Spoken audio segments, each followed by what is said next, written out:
তাকে একটা প্রশ্ন কইরা যাই, আজকে কইরা যাই একটা প্রশ্ন। হ্যাঁ ভক্ত তো হ্যাঁ করি না প্রশ্ন, তারপরে আজকে আজকে একটা প্রশ্ন মনে হইছে। আচ্ছা আচ্ছা, হ্যাঁ কইরা বিপদে ফেলাইছে না। এই ভক্ত হইতে গেলে 4টা সিরিয়ার কর্ম করতে হয়। তার একটা সিরিয়ার আসন হলো 6টা, আচ্ছা আচ্ছা, তাহলে 4 6 এই 24টা আসনের নাম কি? ইহা অর্জন না করলে কেউ কখনো ভক্তের দরজায় পা রাখতে পারে না। আমারে দিয়ে খাটাইয়া টেহাডি সকালবেলা খালি নিয়ে যাইবে, এইটা চলবো না, তা চলবো না। তুমি ছাড়ো তা ভক্তের জন্য এতটা সঠিক। গুরু যদি দিনকে রাত বলে সেটাই হবে, গুরু যদি রাতকে দিন বলে সেটাই হবে। গুরু যদি কয় নদীর উপর দিয়ে নৌকা যায় এটাও সই, যদি কয় না নৌকার উপর দিয়ে নদী যায় সেটাও সই। যদি গুরু মানি তাহলে মুর্শিদ যা বলে ভক্তের উদ্দেশ্যের সকল কিছুই মানি। কি বাবা, তো অনেক সময় অত্যন্ত ভালো ভালো কিছু আলোচনা আমাদের মাঝে রেখে আমার কাছে এবার প্রশ্ন আসছে। প্রশ্নটা কি? 4টি সিরিয়া, 4টি সিরিয়ার 24টি আসন বা স্থান বা দায়রা, যেটাই আমরা বলি, এই কর্ম যদি কারো না হয় সে ভক্ত হইতে পারে না। তাকে আমি তার প্রশ্নের জবাবের মধ্যে যাব, জবাবে যাওয়ার মধ্য দিয়ে যেই কথাটা বলবো, এই কথাটা যেই গ্রন্থের মধ্যে লিখেছে এই গ্রন্থটার নাম হইল এসকে সাদেকি দেল কেতাব। এসকে সাদেকি দেল কেতাব, এই কেতাবের যিনি লেখক উনি হচ্ছে যশোরের বাবাজান পাঞ্জু সাইজি। পাঞ্জুসা বাবা তার এই কেতাবের 47-48 পৃষ্ঠার মধ্যে, অর্থাৎ এই 2 পৃষ্ঠার মধ্যে উনি চিড়িয়ার বর্ণনা করেছেন। যেভাবে বর্ণনা করেছেন, আল্লাহ বলেন আমি আদম সৃষ্টির আগে 4টি চিড়িয়া সৃষ্টি করিয়াছিলাম।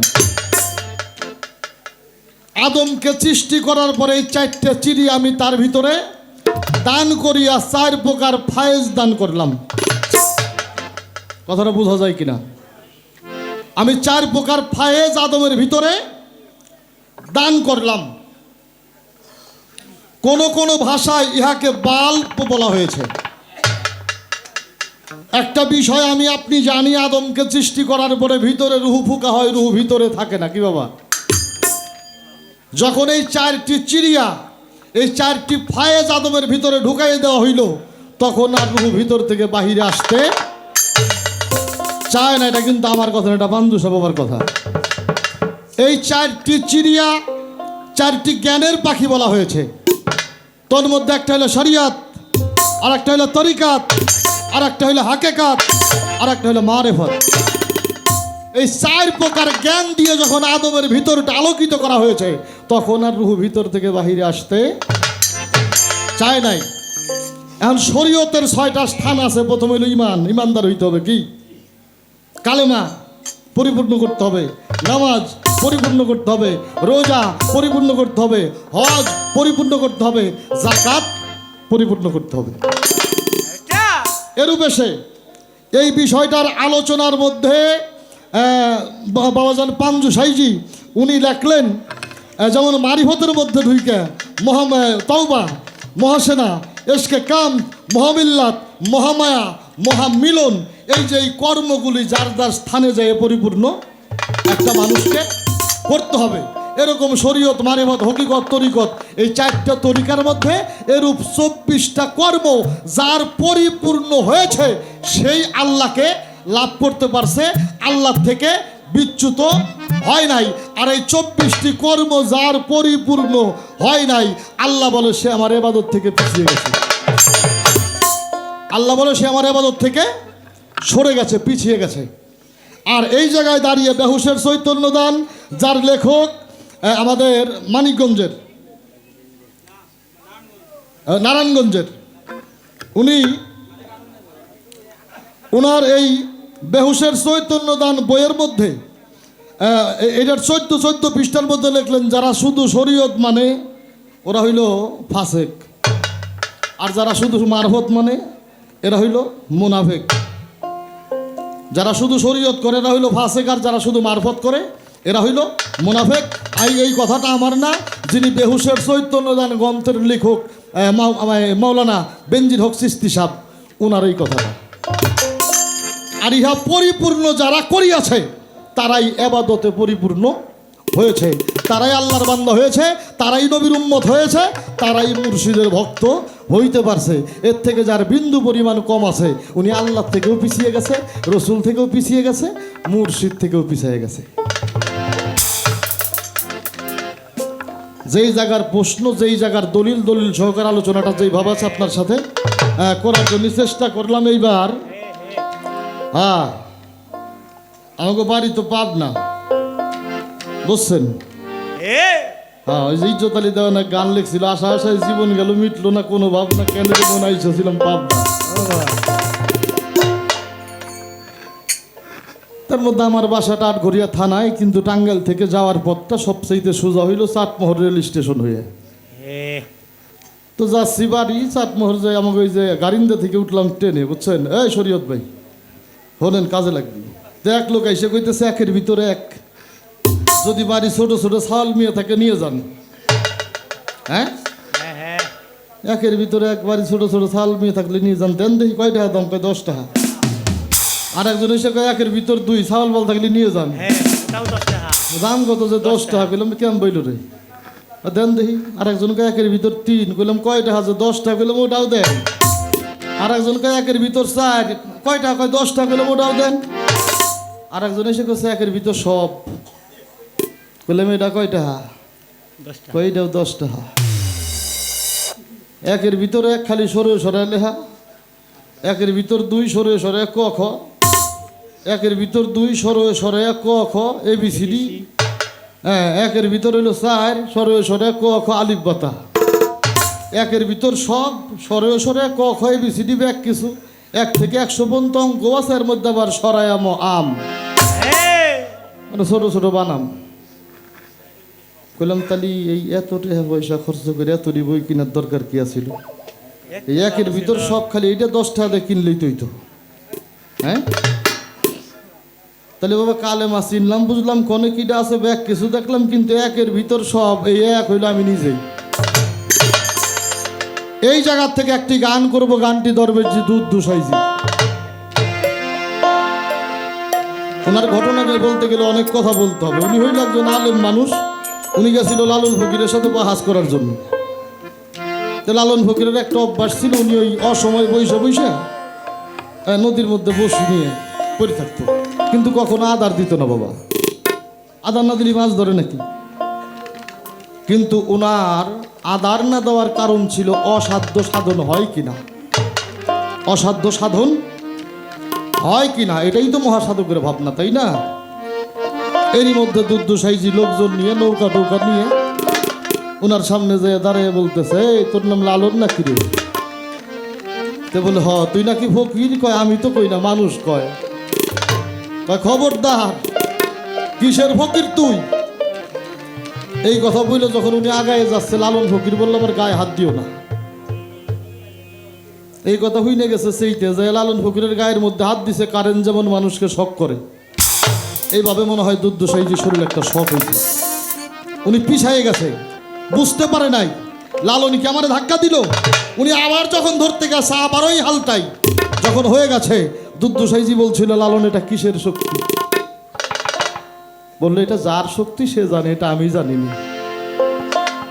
তবে যদি কারো অসাধ্য সাধন হয়, সে হয়তো এই শক্তি অর্জন করলেও করতে পারে। দুধু ফকির বললো, আমার কোনো কিছুই লাগবে না, এই শক্তিটা অর্জন করতে চাই। লালন ফকির বলল, থাক না সাধুর সঙ্গে, যদি গুরু কৃপা হয় হইলে হইতেও পারে। আর একমাত্র লালন ফকিরের একান্ত ভক্ত যিনি, উনি হইল দুধদুষা। এই দুধদুষার এই গানটা একটু শোনেন। এই যে চেনাই আল্লাহ রে চেনা, যে চেনাই আল্লাহ রে চেনা, ফরমায় নবীর হাদিসে আপনার আপনি সে না মান আরাফা নাফসাহু ফাকাত আরাফা রাব্বাহু। যে তার স্বীয় নফসকে চিনতে না পারলো সে তার রবকে চিনতে পারবে না। নিজকে যার নিজের চেনা হয় নাই তার কোনো কিছুই চেনা বোঝা সম্ভব না। এই জন্য এখন এই জায়গায় এসে একের ভিতরে সবাইটুকু চিনলেই হয়ে যাবে। যে চেনায় আল্লাহরে চেনা, যে চেনায় আল্লাহরে চেনা, ফরমায় নবীর হাদিসেতে আপনার আপনি চেনা। যাই কি সেতে বলো আপনার আপনি চেনা। আরে যেতে না আল্লাহকে চেনা, যেতে না আল্লাহকে চেনা, ফরমান নবীর হাদিসে আপনাকে আপনি চেনা। যাই কি সাথে বলো আপনাকে আপনি চেনা। রোজা কি যার নামাজ পড়া, কলেমা কি হজ যাকাত করা,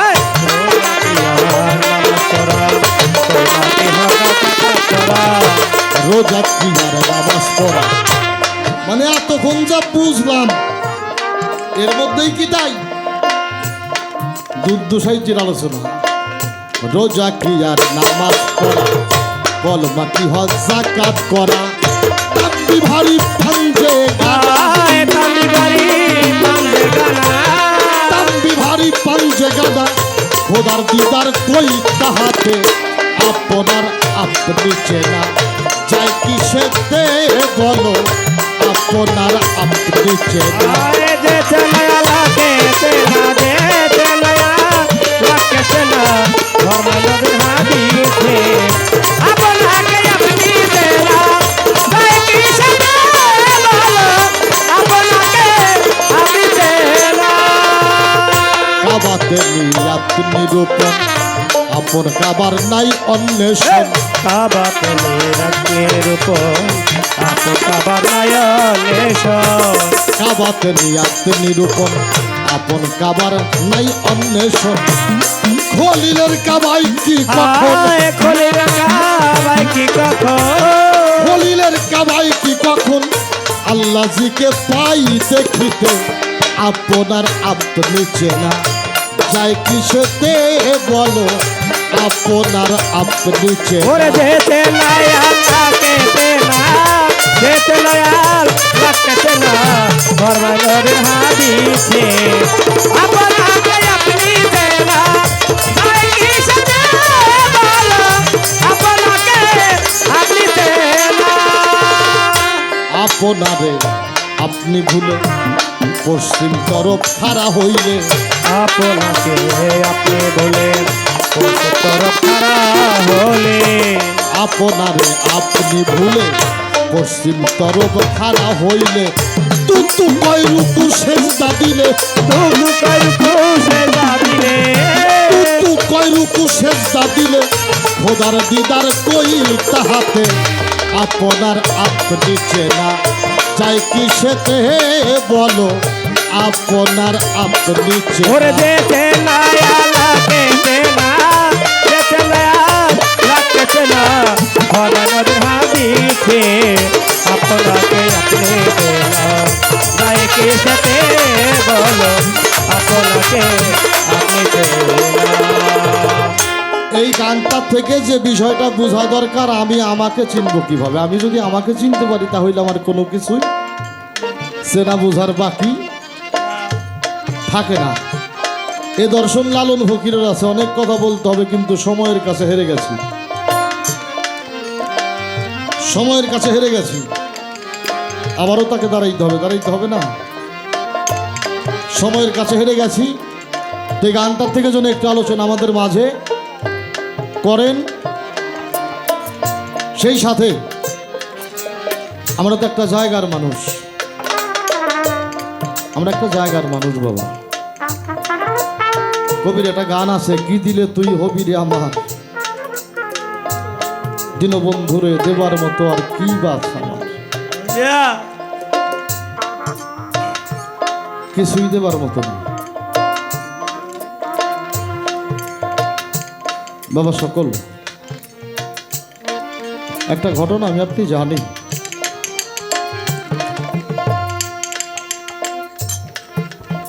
আমার হুজুর পাকের সময় ওনার অনেক সাহাবী ওনাকে ভালোবেসে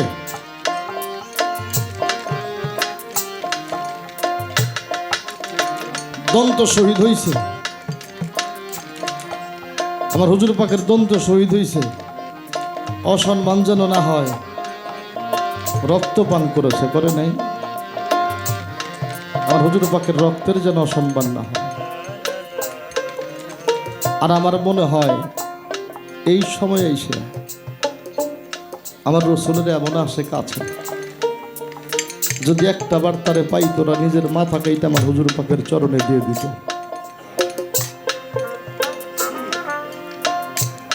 এমন আশেক আছে।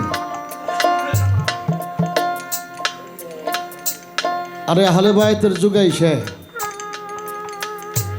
এমন ভক্ত আছে যারা মুর্শিদের জন্য নিজের কুরবানি দিয়ে দিছে। আছে না বাবা? নিজামুদ্দিন আউলিয়ার দরবারে আমির খসরু ভালো গান করত, দয়াল গান শুনত। হঠাৎ করে বলল, দয়াল একটু অনুমতি দিলে বাড়ি চলে যাইতাম। দয়াল একটা ভাবে ডাক দিয়ে বলল, চলে যা, যাবার আগে শুনে যার কোনো দিন দরবারে আসবি না।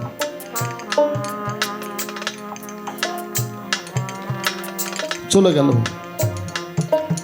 তা আসলেই যারা গুরু ভালোবাসা মানুষ, বাবা তার গুরু ছাড়া পৃথিবীতে ভালো লাগার কিছু থাকে না। পাগলের মতো ঘোরে। তো হঠাৎ করে পাগল হয়ে গেছে নিজামুদ্দিন আউলিয়া।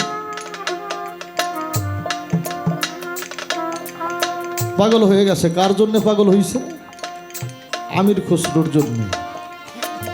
নিজেই তো বলছে দরবার থেকে চলে যা, কি করে তার কথা বলবে? ভক্তদের ডেকে ডেকে আমারে গান শোনাও, গান শোনাও। গান শুনবো। কাওয়ালের দল যাচ্ছে, কাওয়ালরা গান শোনাচ্ছে। টাকা পয়সা কাছে যা ছিল দিতে দিতে সর্বশেষ পায়ের জুতাগুলি নিয়ে কাওয়ালদের দিয়ে দিছে। কাওয়ালরা জুতাগুলি নিয়ে আমির খসরুর বাড়ির পাশ দিয়ে যায়, দৌড়ে আসছে। ও কাওয়ালের দল, একটু দাঁড়াও, তোমাদের শরীর থেকে না আমার নিজামুদ্দিন আউলিয়ার গায়ের গন্ধ আসে। তোমরা কি আমার দয়ালের দরবারে গিয়েছিলে? বলে, হ্যাঁ, আমরা শুধু যাইনি, আমরা দয়ালকে গান শুনিয়েছি, অনেক কিছু পুরস্কার দিয়েছে জানো। সর্বশেষ তার পায়ের খরমগুলিও দিয়ে দিয়েছে। আমির খসরু চিন্তা করে, আমারে তো দরবারে যাইতে নিষেধ করছে, এই খরমগুলি যদি আমি কোনোভাবে নিতে পারি, হয়তো এই খরম কুচিলা করে দরবারে যেতে পারবো। ডেকে ডেকে বলে, ভাই খরম জোড়া আমারে দিয়ে দাও। ওরা ডেকে ডেকে বলে, না গো, এটা নিজামুদ্দিন আউলিয়ার পায়ের খরম, এটা তো সাধারণ কিছু না, যা চাইলেই পাওয়া যায়। বলে, বিনিময় দাও না। বলে, কি দিবে তুমি? বলে, আমার বলতে আছে চেয়ে নাও। ওরা ওদের মন মতো চেয়ে নিয়ে গেল, খরম জোড়া দিয়ে গেল।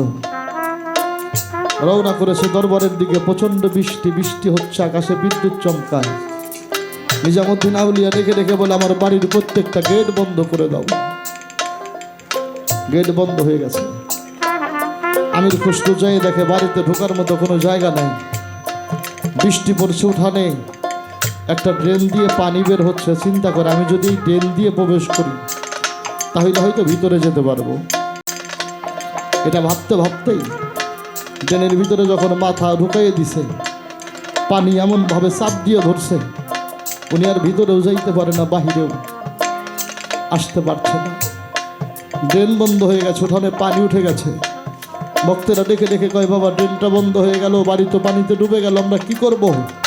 বললো যে ওই একটা বাঁশের মাথা চোখা করে ড্রেনটা পরিষ্কার করো। একটা বাঁশের মাথা চোখা করে যখন ড্রেনের মধ্যে আঘাত করছে, প্রথম আঘাতটাই যে লাগছে আমির খসরুর মাথার মধ্যে।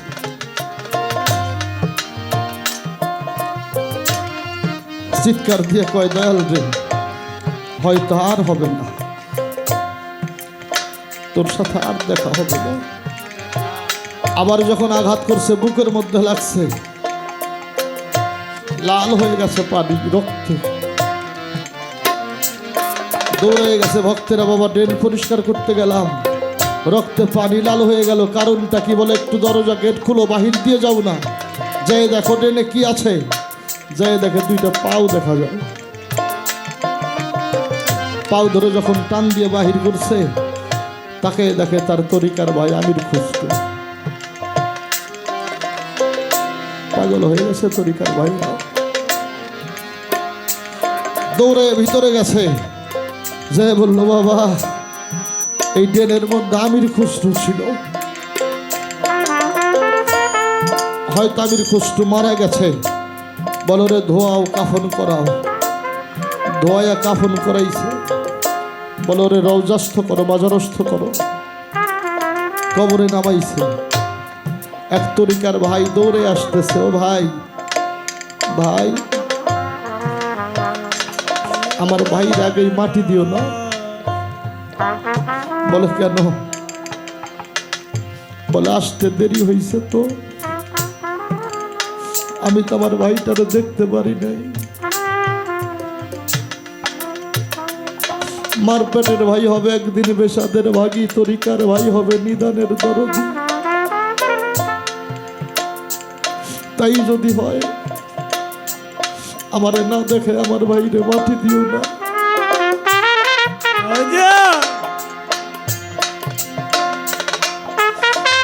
আমির খুশরুর মুখের কাপড়টা ঘুষিয়ে দিছে।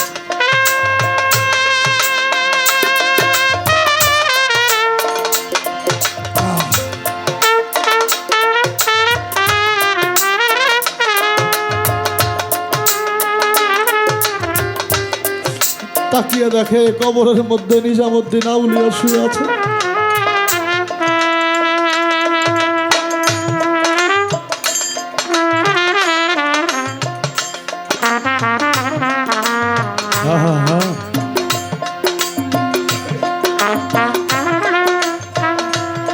ভক্তরা পাগল হয়ে গেছে, দৌড়ে দরবারের ভিতরে গেছে।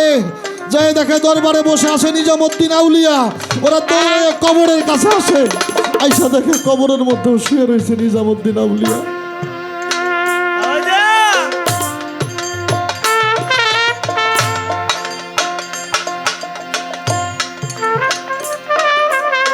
সব জায়গায় নিজামুদ্দিন আউলিয়া। ডেকে ডেকে ভক্তরা কয়, বাবা দয়াল, ডেকে ডেকে বলে, যে যারে ভালোবাসে সে তো তার মতোই হবে। বাবুদের একটা গানও আছে, যে যাহারে ভালোবাসে তার মতোই সে হয়ে যায়। ভাবের দরিয়ায় ডুব দিয়ে দেখো পাগল মন, একবার ভাবের দরিয়ায়। যারা আমার নকুল চাঁদকে হারিয়েছে,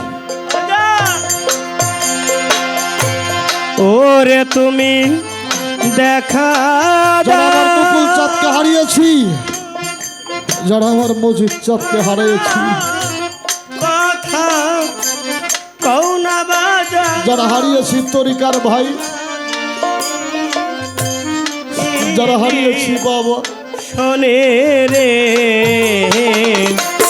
ওরে তুমি দেখা দাও, কৌনা কথা কৌনা বাজানো বাগি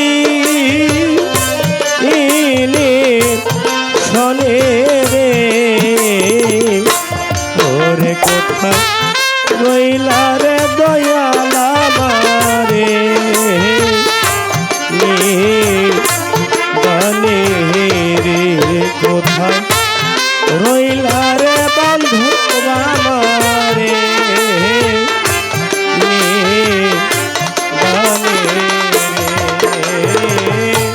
যারা বাবা হারিয়েছি, যারা মা হারিয়েছি,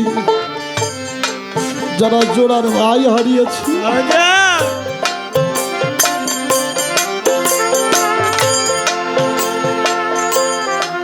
যে মানুষটা নিজের কাঁধে করে সব মানুষরা বিদায় দিয়েছে, ওই মানুষটা জানে পৃথিবীতে মুর্শিদ হারা বাবা মাহারা বেঁচে থাকা এটা কেমন যাতনা।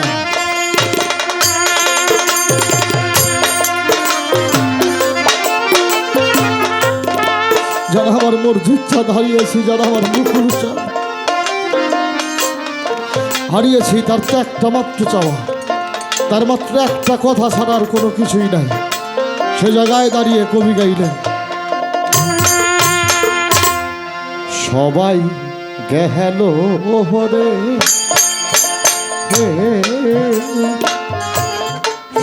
আমার একার আখিয়া সবাই গেল ওরে সবাই গেল রে আমাকে একে রাখিয়া সবাই গেল রে ওরে সবাই গেল রে আমাকে একে রাখিয়া সবাই গেল আমার ভরসা ভর মন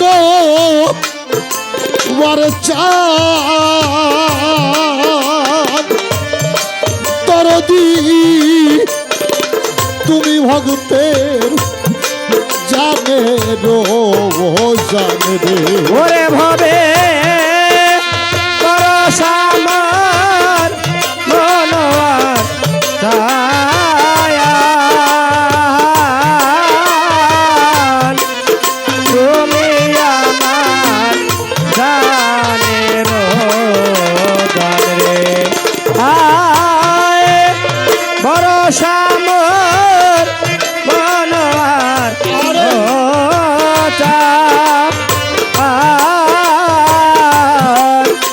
তুমি আমার জানের জানে আমায় কান্দায় না রে মসজিদ সান তুমি সারা এই জগতে আর কে ও নাই রে সবাই গেল আমাকে একা রাখিয়া সবাই গেল ওরে সবাই গেল রে আমাকে একা রাখিয়া সবাই গেল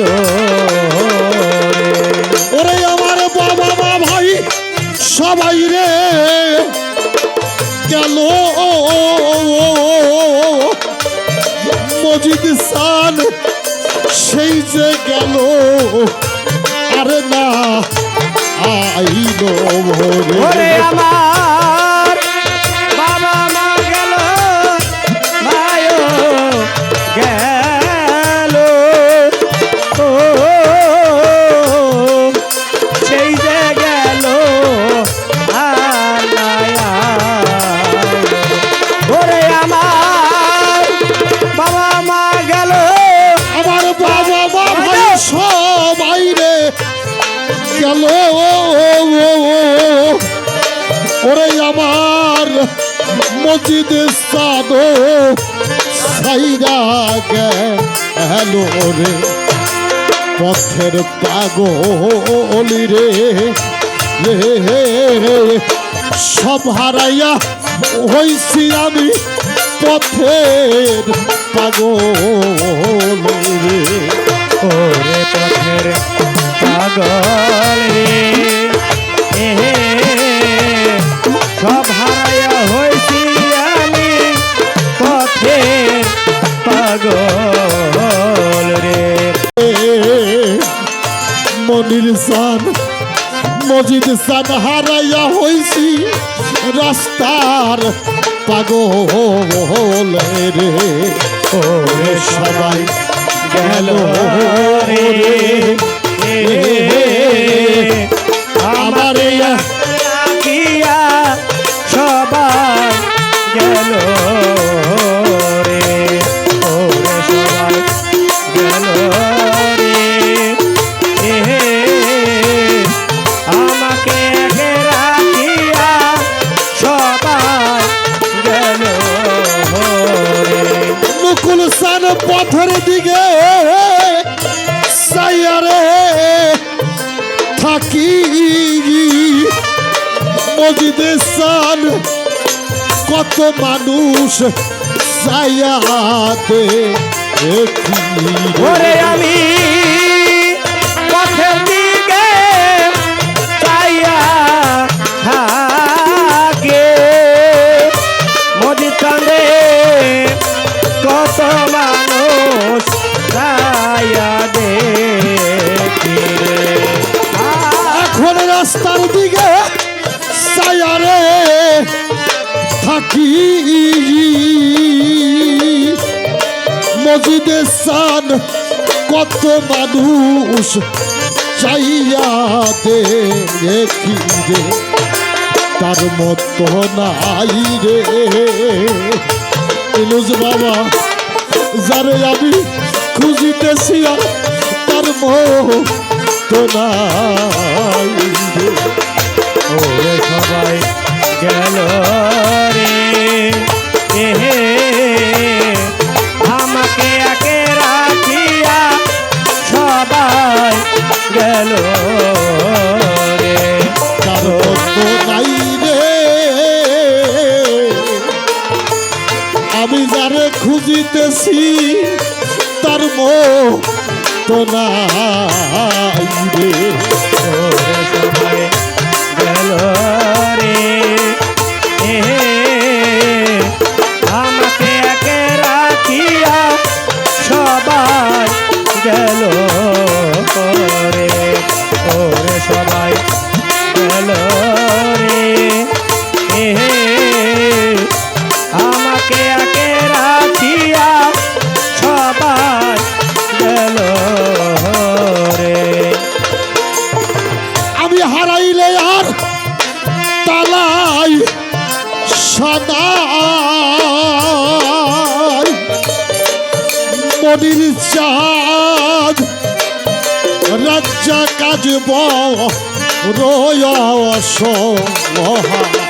ওরে ভবে হারাইলে তা লাইসা না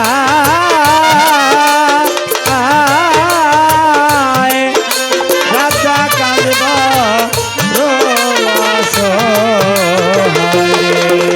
এখন বুঝি হারাইলে আর তালাই সদাই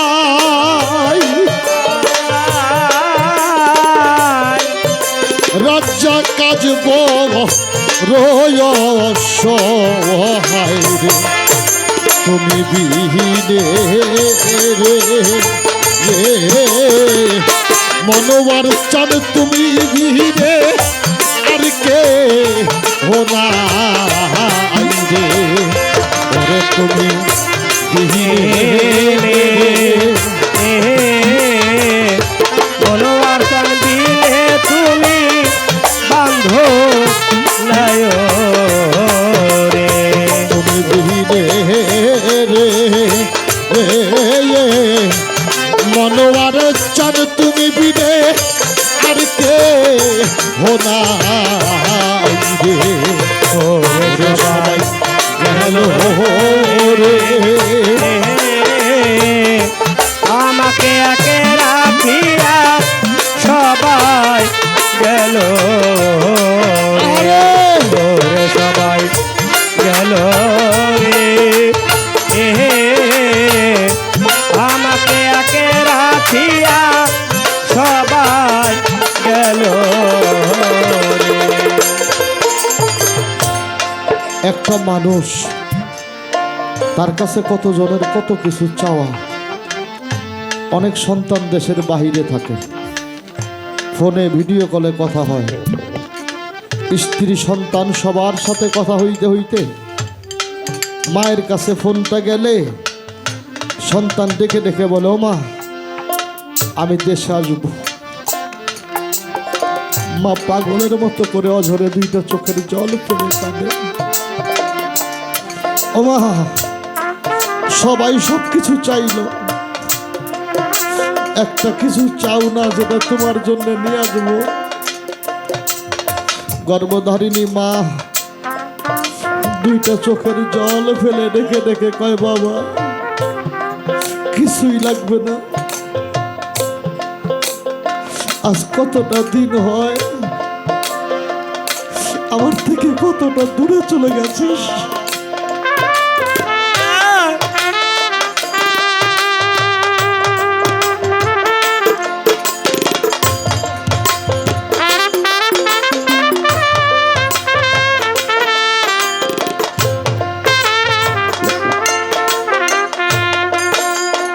ও বাবা কিছুই লাগবে না, তুই দেশে আয় না,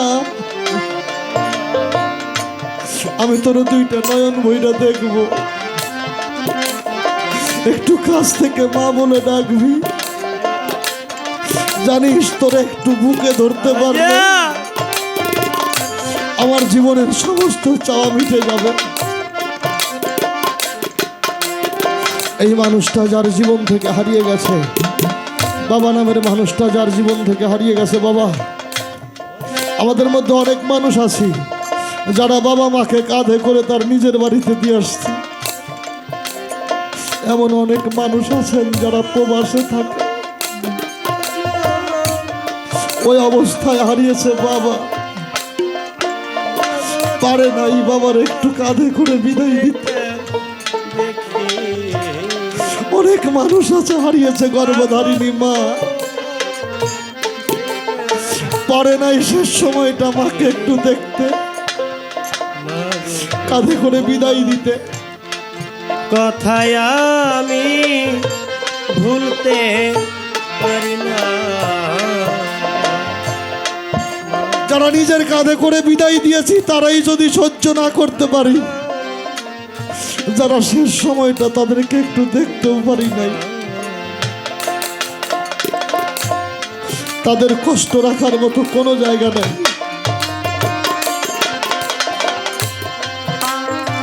এমন একজন মানুষ এই গানের যিনি লেখক, সিঙ্গাপুর প্রবাসী আমার রাজ্জাক ভাই, তার প্রবাস জীবনে বাবা মা ভাই সকলকে হারিয়ে এই মানুষটার এই লেখা।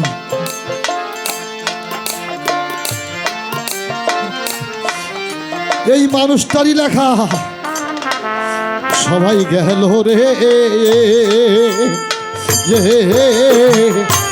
আমার এই কেলা রাইখা, সবাই গেল রে, সবাই গেল রে, আমাকে একলা তুইয়া সবাই গেল রে, ওরে সবাই গেল রে, আমাকে একা রাখিয়া সবাই গেল রে, ওরে সবাই গেল রে, আমাকে একা রাখিয়া সবাই গেল। এখন বুঝি হারাইলে আর তালাই সদাই, তোমার রাজ্যা কাজব রয় সহায় রে। ওরে ভাবে হারাইলে তা লাইসা নাই,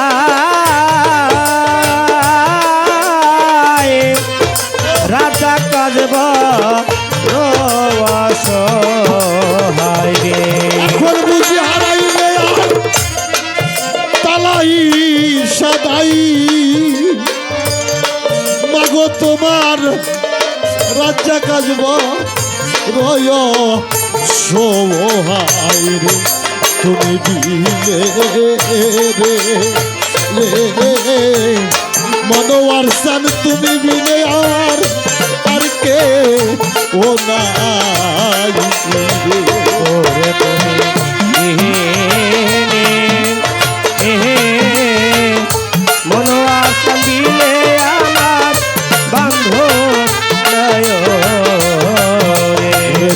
বিনে রে মজিদ সাহান তুমি বিনে এই জগতে আমার আর বাল হবে না রে ওরে সবাই গেল রে আমাকে আকা রাখিয়া সবাই গেল রে ওরে সবাই গেল রে আমাকে আকা রাখিয়া সবাই গেল ওরে ভরসা মোর মন উবার চান তরদ তুমি হও ভগ তের জানে রে ওরে ভরে ভরসা মোর মনোয়ার চার তুমি হবা রসা প্রাণ রে আমার শেষ ভরসা রব জিদি চান নকুল চান তুমি তো ভগ তের জানে রে কান্দাইও না রে তুমি ছাড়া এই জগতে আর কে হো না রে ওরে সবাই গেল রে আমার ইয়া কেলা রাইখা সবাই গেল ওরে সবাই গেল রে আমার ইয়া কেলা রাইখা সবাই গেল সবাই গেল রে